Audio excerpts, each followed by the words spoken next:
So if you want to create an array in 3D Max, what you are supposed to do is select the object, and then you can go to tools, and then you can select array.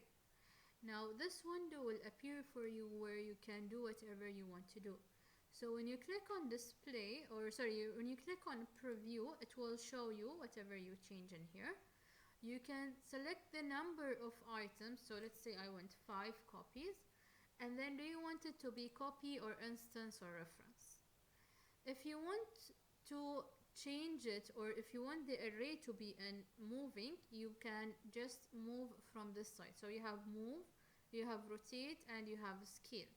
You can move in X, Y, and Z. The same thing for rotate and scale. If you're using in move, let's say in y-axis, I will increase this number. So let's say I will change this to 15,000. Now this, depending on the number that you want, it will give you these copies. Okay, so this is the first row. It will create 5 copies, and the spacing between them is this number, and they are instance. Now if you want to copy all of this again in the x-axis, for example, you can select 2D. Now in 2D you can select the number of rows. You can change the dimension for the x-axis. Let's say it is 14,000. So you have these copies now.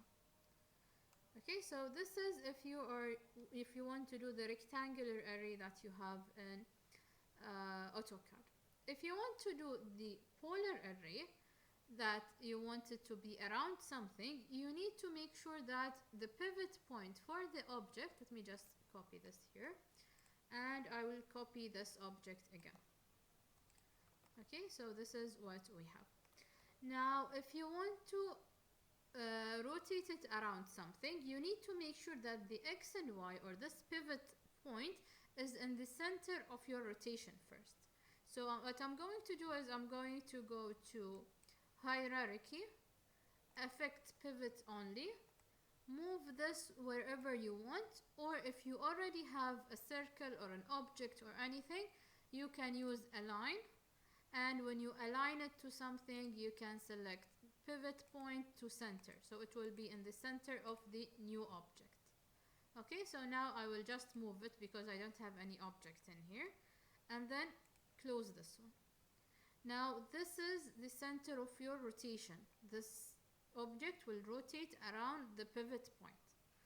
Now when you go to tools, array, you will have this again with the same settings. If you click on preview, you will see the same settings.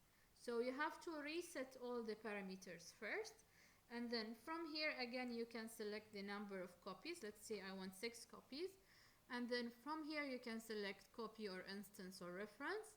And in here, now I don't need to move, I need to rotate. In which axis you want to rotate? Is it in Z axis, X axis, or Y axis? So if you increase this, I don't need the X axis, I don't need the Y axis, I need the Z axis. Let me just click on preview, and you can increase your rotation depending on the axis that you want. Let me just check the rotation. Okay, so this is where I want the rotation to be, on the Z axis.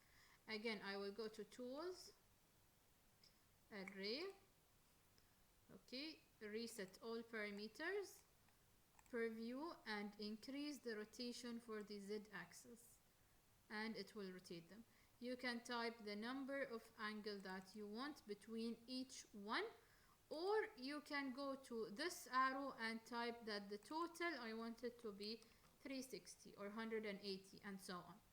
And from here you can increase the amount of objects that you want. When I click on OK, now I have my objects. If I go to the top view, you will see them this way. Okay, and all the objects will have their pivot point in the center. I hope that this is clear.